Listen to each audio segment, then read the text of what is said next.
जय श्री राम दोस्तों, सुप्रभात। कैसे हैं आप लोग। आज कोई भी वीडियो या मुद्दा बताने से पहले इस वीडियो को देखिए। इस वीडियो में आप लोगों को क्या दिख रहा है? दो गोली का फायर होते ही सभी सुअर और गीदड़ की तरह भाग रहे हैं। क्यों भाग रहे हैं? डर हर किसी को लगता है। आपको क्या लगता है कि हजारों लाखों की भीड़ लेके पहुंच गए, उसके पीछे कोई नेता नहीं है, उसके पीछे फंडिंग नहीं है? बिल्कुल फंडिंग है। बिना फंडिंग के ये सब कोई काम नहीं होता है। इसके पीछे आप लोग देख रहे हैं, दो तीन गो नाम चर्चा में आ रहा है नेपाल में। जिन लोगों को प्रधानमंत्री बनना है, प्रधानमंत्री बनने के रेस में इहो महोदय हैं। ये इंजीनियरिंग करते हैं इंडिया में, रैप गाना बनाने लगते हैं। उसके बाद जब पैसा कमाते हैं तो थोड़ा सा नेम फेम मिलते ही पैसा खर्चा करते हैं और मेयर बन जाते हैं। पैसा का आमदनी सोर्स इसका अभी जांच सरकार नहीं कर पाई। ये कई बार इस तरह का काम कर चुके हैं। उदंडता वाला काम खूब दबा के करते हैं, बच्चों को इन्फ्लुएंस करते हैं। बच्चों को क्या चाहिए? पैसा। पैसा बैकेंड से मिलता रहे, वो लोग कुछ कर देंगे। इस तरह का उत्पाद ऐसे ही लोग मचाते हैं और सरकार को इन जैसे लोगों पे खास नजर बनाए रखना चाहिए। जिन लोगों के पास ब्लैक मनी या कैसे सोर्स ऑफ इनकम क्या है उसका पता करना चाहिए। और इनकम आ रहा है तो उसका खर्च कहां हो रहा है, जगह पे हो रहा है या कुछ जगह हो रहा है। मेयर बनने तक ठीक था, मेयर के बाद अभी प्रधानमंत्री बनने का सपना देख रहे हैं और इसके पीछे इनका हाथ बताया जा रहा है। अब ये राम है वहां के या रावण है, ये तो आने वाला वक्त तय करेगा। और जो लोग जल्दबाजी में इस तरह के काम किए हैं उनको भी इस चीज का अनुमान और अंदाजा लग ही जाएगा। दूसरा वीडियो देखिए आप लोग। इस वीडियो में आपको दिख रहा होगा और इसका बात को ध्यान से सुनिए। कुछ बच्चे संसद भवन का गेट वगैरह तोड़ रहे हैं तो आदमी आता है और कहता है कि बाबू ये हमारे पैसा से बना है, इसको तोड़ो नहीं, बर्बाद मत करो, ये सब हमारे मेहनत का पैसा है। सोचिए, उसके अंदर थोड़ा सा दिमाग है लेकिन उसके सर पे भी वो पत्थर लगता है। देखिएगा आप लोग गौर से। खैर, नेपाल सरकार से गलती कहां हुआ, चूक कहां हुआ, क्यों कमजोर पड़ गया और क्यों इस तरह का स्थिति बना, उसके पीछे का एक वो रीजन है। पहले साफ शब्दों में समझिए। रबड़ है, उसको खींचिए नहीं, नॉर्मल है, कोई दिक्कत नहीं है। लेकिन जब खींच दिए हैं तो झटके से छोड़िए नहीं। अगर छोड़ दीजिएगा तो चोट आपको लगेगा। अगर खींच दिए हैं तो उसको ऐसा खींचिए, ले जाकर दोनों ओर कील में फंसा दीजिए। टाइट रहेगा, कुछ नहीं तोड़फोड़ करेगा, जब तक उसको आप छोड़िएगा नहीं। वही हाल नेपाल सरकार के साथ हुआ। जब उसने नेट को बंद किया था, सारा व्यवस्था उसने लागू कर दिया, जब कड़ाई किया था तो उसे उस मुद्दे पे रहना चाहिए था। एक मतलब सीधा और साफ शब्दों में समझिए तो हम यही कहना चाहते थे। जब सोशल मीडिया बंद कर दिया था और कड़ाई चालू कर दिया था, फर्स्ट दिन गोली चला के 15-20 लोगों को निपटा दिया था, रबड़ बुलेट से 300 से अधिक लोगों को घायल कर दिया था, तो उसको उस पर कायम रहना चाहिए था। कम से कम 5-7 दिन धीरे धीरे धीरे धीरे करके उसको सारा सामान्य करना चाहिए था। लेकिन एक दिन पहले कड़ाई करते हैं, सारा तोड़फोड़ करते हैं। आप लोग देखे होंगे पहला वीडियो में, फिर से देखिए। ये जो देख रहे हैं, 2 बुलेट फायर होते ही कैसे लोग भाग रहे हैं। वो भागते, कोई नहीं टिकता। जान का डर हर किसी को होता है। आंदोलनकारी सब मुफ्त के नहीं आते हैं, उनके अंदर भी जान है। और हर कोई समझता है, कोई भी सरकार हो एकाएक देश के खिलाफ नहीं होती है। ये चीज मानिए या मत मानिए। ओली ने गलती इतना ही किया कि खट से सारा बैन हटा दिया और सबको सामान्य कर दिया। उसे लगा कि हाँ जी सब चीज न्यूट्रल हो जाएगा। उसने ये तक घोषणा किया कि जो लोग मारे गए हैं उन लोगों को मुआवजा दिया जाएगा और जो लोग घायल हैं उनका उचित इलाज किया जाएगा। पब्लिक समझ चुकी थी कि सरकार डर गई है, बैक फुट पे आ गई है। उन लोगों ने फिर से प्रयास किया और दूसरे प्रयास में तो आप लोगों ने देखा कि किस तरह से नरसंहार हो गया। वहां कानून का राज खत्म कर दिया गया, सारा का सारा अस्त व्यस्त कर दिया गया। देखने वाला बात यह था कि पूर्व प्रधानमंत्री के पत्नी को जिंदा जला दिया गया, संसद भवन लूटे गए, विधानसभा लूटा गया, सरकारी दफ्तरें लूट ली गई, पुलिस चौकियां बर्बाद कर दी गई। मतलब कुछ भी छोड़ा नहीं गया। अब अगर ये आंदोलनकारी सच में आंदोलन कर रहे थे और देश की भलाई के लिए कर रहे थे तो उन्हें लूटपाट करने का जरूरत तो नहीं था। जब सरकार इस्तीफा दे चुकी थी, निश्चित ही चुनाव होता, चुनाव के रास्ते वो लोग अपना उम्मीदवार चुन लेते। और सबसे खास बात है, जब वहां की जनता कह रही है कि ये क्रूर शासक है और करप्शन से लिप्त है, तो ये दूसरे बार प्रधानमंत्री बना कैसे? वोट तो जनता ने ही दिया था, नहीं देते उसे वोट, किसी तीसरे को देते। और इसमें एक और मुद्दा उछल के आ रहा है बार बार कि नेपोटिज्म, कि नेता के बच्चे का ऐश मौज देख के ये लोग बौखला गए थे। अरे एक चीज बताओ, जिसके पास पैसा है वो करबे करेगा, ऐसा थोड़ा है कि तुमसे छुपा के करेगा। और काहे छुपा के करेगा जी? बिल्कुल खुलेआम करेगा। नेपोटिज्म, अगर किसी नेता का बेटा फिर से नेता बनता है, प्रधानमंत्री बनता है या किसी उच्च पद पे नियुक्त हो जाता है तो उसके पीछे 3 फैक्टर है। पहला है बेहतर शिक्षा, पैसा है, शिक्षा अच्छा कर लेगा और जब शिक्षा होगा तो बेहतर जगह पे नौकरी करेगा ही करेगा और पैसा कमाएगा तो खर्चा भी करेगा। दूसरा, नेता का बेटा नेता बन रहा है तो आपको दिक्कत है कि नेपोटिज्म हो रहा है। तो नेता के बेटा को नेता आपने बनाया है, वोट आप दे रहे हैं, आप उसके पीछे पीछे चिल्ला रहे हैं। आज लालू यादव के परिवार के पीछे आप लोग पागल हो गए हैं। राहुल गांधी का परिवार ही प्रधानमंत्री बनेगा, ऐसा काहे भाई? वो नेपोटिज्म नहीं दिख रहा है आपको? कहां नेपोटिज्म नहीं है? हर जगह है, लेकिन उसे चुनते हम लोग हैं। लोकतंत्र में ही पूरा अधिकार मिला हुआ है और करते हम लोग हैं, तो इसका इल्जाम किसी और के माथे नहीं मरना चाहिए। खैर, ये मुद्दा नहीं है। अब वहां की जनता कह रही है कि हमें वैसा सरकार नहीं चाहिए जो इंडिया, अमेरिका, चीन के रिमोट कंट्रोल से चलता हो। तो ऐसा कैसा सरकार चाहिए भाई? तुम जिसे चुन के भेजोगे, क्या गारंटी है कि वो गलत नहीं होगा? और गलत होगा तो फिर से तुम इसी तरह का तांडव करोगे। तो प्लानिंग पहले से करके बैठ जाएगा। कुछ लोग तो इसमें इस हद तक गिर गए हैं, वो कह रहे हैं कि आपने अभी जो नेपाल का कहानी देखा है, भारत में भी दोहराया जाएगा। ये देखिए वो फोटो जिसमें मोदी जी भाग रहे हैं बीजेपी का झंडा लेके।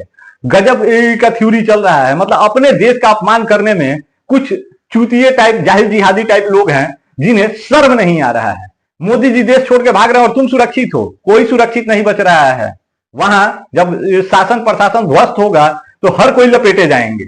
ऐसा नहीं है कि आपसे बच जाओगे, आपका भी नंबर आएगा। तेजस्वी यादव का ये पोस्टर है, हमारे विधायक जी हैं इसको शेयर किए थे। तो हम यही बताना चाहते हैं, जब आग लगेगा तो उसमें कौन जलेगा इसका तय नहीं है, उसमें कोई भी जल सकता है। अभी नेपाल में ही देखिए, पूर्व प्रधानमंत्री की पत्नी को जिंदा जला दिया गया है। ये बात हम सिर्फ बता रहे हैं, डरा नहीं रहे हैं। ये मत समझिए कि हाँ आपको डरा रहे हैं, क्योंकि चुनाव आयोग ही क्यों खतरे में जाएगा? जब आग जलेगी तो उसमें कौन जद में आ जाएगा इसका कोई गारंटी नहीं है। इस तरह के अफवाहों को और जनता के भावनाओं को मत उधेड़िए, मत उसे चिंगारी दिखाइए। घास कितना भी सूखा हो, साथ तड़तड़ा रहा हो, जब तक उसमें चिंगारी नहीं डाला जाएगा वो जलेगा नहीं। ये बात किसी भाई ने कल बताया था, पोस्ट पे लिखा था, वो बातें वो डाल दिए हैं। राहुल गांधी के सोशल मीडिया टीम द्वारा ये कोई पोस्ट किया गया है, इसको देखिए, जिसमें ये लोग भी हिंदुस्तान को डराने का कोशिश कर रहा है। बता रहा है कि यहाँ पे मोदी जी भी झोला लेकर कभी भी भाग सकते हैं। रे बबुआ, यहाँ मोदी जी का सरकार और सेना बाद में आएगा, उससे पहला देश का जनता ही सामने ढाल बन के खड़ा हो जाएगा। और कितने काटे जाएंगे और कहां कहां बांटे जाएंगे पता नहीं चलेगा। इसलिए इस तरह का सोच अपने दिमाग में लाने से पहले ये समझो कि हिंदुस्तान है, ये ऋषि मुनियों का देश है। यहाँ अपने फायदे से ज्यादा समाज का और विश्व के कल्याण का बात किया जाता है। हर पूजा पाठ में आप लोग गौर कीजिएगा, हम लोग कहते हैं विश्व का कल्याण हो, प्राणियों में प्राण हो, सब में सद्भाव हो। ये सब कहानी हम लोग कहते हैं, हम लोग सबका बात करते हैं। और जब बात अपनों पे आएगी तो कितने क्या होंगे ये हम नहीं कह रहे हैं, देश का जनता कह रहा है। आप जाके देखिए, हम कम से कम 50 गो से ऊपर पोस्ट कर दिए हैं 2-3 दिन में, और सभी पोस्ट पे इसी तरह का विचार है। कोई नहीं कह रहा है कि नहीं हम देश के खिलाफ हो जाएं। कोई यहाँ देश के खिलाफ होने वाला नहीं है, सब देश के साथ हैं। सभी समझ रहे हैं कि हाँ क्या किया जा रहा है। आज जो नेपाल का हालत हुआ, आपको क्या लगता है नेपाल के लोग अब तरक्की कर जाएंगे? नौकरी रोजी रोजगार मिल जाएगा सभी को? वो लोग कम से कम 100 साल पीछे जा चुके हैं। अब उन लोगों का वही हाल होगा जो अभी इराक में खाने के लाले पड़े हुए हैं। पाकिस्तान का हाल देखिए, आटा चावल के लिए तरस रहा है। श्रीलंका का हाल आप लोगों ने देख लिया है, वहां चावल आटा दाल भारत ने पहुंचाया था कि बबुआ खा के कम से कम जिंदा रहो। अफगानिस्तान देखिए रहे हैं आप लोग, बांग्लादेश नरसंहार में झुलस गया, म्यांमार, इन सभी का हालत वैसे ही है। बस कब पैंट गीला हो जाए, नीला पीला हो जाए, इसका कोई गारंटी नहीं है। इसीलिए कहना चाहते हैं, देश के सत्ता के खिलाफ इस तरह का आग उगलना भी एक तरह से क्राइम है। और सरकार को इस तरह के पोस्ट करने वाले जितने जाहिल जिहादी हैं सभी को पकड़ के और कड़ा से कड़ा सजा देना चाहिए। खैर यहाँ सजा भी क्या देगी सरकार, यहाँ तो हत्या बलात्कार लूट डकैती करने वाले लोग भी बाइज्जत बरी हो जाते हैं। खैर मोदी जी सत्ता में है तो उनसे एक और बात कहना चाहते हैं, सोशल मीडिया को इतना भी खुला मत छोड़िए, उसको थोड़ा सा नकेल कस के रखिए। सोशल मीडिया पे जो अफवाह फैला रहे हैं उन पर कड़ा से कड़ा कार्रवाई होना चाहिए, क्योंकि कोई भी आता है कुछ भी बकता है और चला जाता है। बाकी सुनने वाले उसको सच समझ लेते हैं, उसी पे भरोसा करने लग जाते हैं। ये चीज दुखद है और ये आगे चल के भविष्य के लिए बहुत बड़ा चुनौती बनेगा और बहुत बड़ा खतरा है। इस पे सावधान रहने का जरूरत है, ध्यान देना चाहिए। और सबसे खास बात कहना चाहते हैं, किसी भी देश में उसके अर्थव्यवस्था का 10% खर्चा उसके सेना पे किया जाता है। और सेना ऐसे मौके में जब भाग खड़ी हो या दूर दिखा दे तो क्या कहा जाए? सेना को उस समय वहां खड़ा होना चाहिए, अपने नेता का, अपने राजा का रक्षा करना चाहिए। उसके लिए कितने लाठी गिरती है इसका गिनती नहीं होना चाहिए। खड़ा होके मौके पे चौका मारना चाहिए, छक्का मारना चाहिए, उड़ाते जाओ सबको। गोलियों की कमी नहीं है देश में, किसी भी देश में कमी नहीं होता है। जहां महीनों लड़ सकते हो, ये तो चंद भीड़ है। और देखिए रहे हैं आप लोग, 2 गोली के बाद भीड़ कैसे भाग रहा है, धूम दबा के निकल जाता है। एक्शन होना चाहिए, नहीं होगा तो रिएक्शन हो जाएगा, जैसे नेपाल में हुआ है। तो भारत सरकार से हम यही कहना चाहते हैं कि एक टीम वैसा बना के रखिए जिसको आप लोग जल्लाद टीम के नाम से उसको नाम रखिए, जिसको सोचना नहीं है, गोली चलाना है, सामने कौन है, उसके माँ बाप भी हैं तो उसको गोली चलाना पड़े तो चलाए, सोचे नहीं, हिचके नहीं, वैसा एगो फोर्स होना चाहिए। और सबसे खास बात है, हर राज्य में एगो वैसा फोर्स बना के रखिए, क्योंकि अगर इस तरह का उत्पात मचता है तो देखा होगा आप लोगों ने, सांसद, मंत्री, विधायक सबके घर फूंक दिए गए हैं, उन लोगों को भी हैरान परेशान कर दिया गया है। तो उस तरह का सिचुएशन होना चाहिए कि जब भी वैसा हो, हर क्षेत्र को सीधे कवर कर दीजिए, जाल बिछा दीजिए, खर्चा वहां कीजिए आप लोग। ऐसा नहीं है नेपाल में स्थिति सामान्य नहीं हुआ। देखिए कल रात को 10 बजे ही आर्मी ने क्लियर कर दिया कि यहाँ पे अब कोई भी उत्पात नहीं मचना चाहिए, पूरा सिस्टम आर्मी के कंट्रोल में है। कर्फ्यू मान लीजिए, इसको कर्फ्यू लगा हुआ है, लूटपाट नहीं मचना चाहिए, ऐसा कुछ होगा तो गोली चलेगा। ये काम वो लोग पहले कहा नहीं कर सकता था कि सरकारी ध्वस्त नहीं होता, उस सिस्टम को पहले वो लोग बचा सकता था, लेकिन तब नहीं करना था। तब इनको दिख रहा था कि देश का जनता है, और अब प्रधानमंत्री इस्तीफा दे दिए तो अब लग रहा है कि नहीं सब हमारे भाई बंधु हैं। ये सब चीज गलत होना चाहिए, और ये सारा का सारा दोष आर्मी का है। बंगाल में भी तख्ता पलट हुआ, आर्मी जिम्मेदार थी। पाकिस्तान में होता है, आर्मी के इशारे पे ही होता है। श्रीलंका में हुआ, वही कहानी था। नेपाल आप लोग देख ही रहे हैं कि आर्मी कैसे बैक हो गई, वही हाल है। भारत सरकार से हम फिर से इस पे भी कहना चाहेंगे, इस मुद्दे पे भी ध्यान दे और आर्मी को उस कंट्रोल में रखे जो बाद में एक्शन ना ले, पहले एक्शन लेना चाहिए।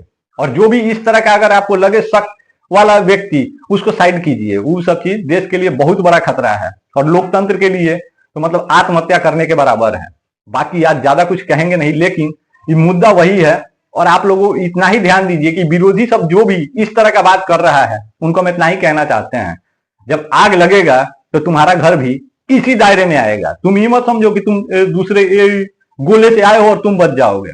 तुम लोगों ने भी यही उत्पात मचाए हैं। आज वो अगर लूट रहा है तो पहले तुम लूट चुके हो। और सभी इस पे ध्यान दीजिए और देश के साथ रहिए। देश सुरक्षित है, आप सुरक्षित हैं। देश का मान सम्मान और उसका झंडा हमेशा ऊपर रहना चाहिए। उसको गिरा के आप लोग कुछ हासिल नहीं कर रहे हैं। नेपाल का आप लोगों ने देखा होगा कि झंडा नोच के फेंक रहा है और बड़ा मुस्कुरा रहा है। अरे ससुरा, जब तुम अपने देश का झंडा नोच के इस तरह से फेंक रहा है, तुम अपने माँ का साड़ी भी वैसा ही खींच के फेंक सकता है। ये चीज नहीं होना चाहिए। बाकी नेपाल में जो हुआ उसके लिए हम खेद प्रकट करते हैं और दुख व्यक्त करते हैं। नेपाल सरकार ने कुछ गलत नहीं किया था। अगर कोई भी सोशल साइट या कोई भी उसके देश के जरिए उसके जनता से अगर पैसा कमा रहा है, सरकार को टैक्स नहीं दे रहा है, तो गलत है, बंद हो जाना चाहिए। और छोटे छोटे लालच के चक्कर में बड़ा बड़ा नुकसान मत कीजिए।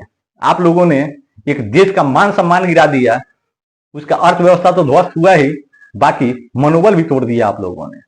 ये चीज बहुत दुखद है, निंदनीय है, और इसका जितना निंदा किया जाए उतना कम है।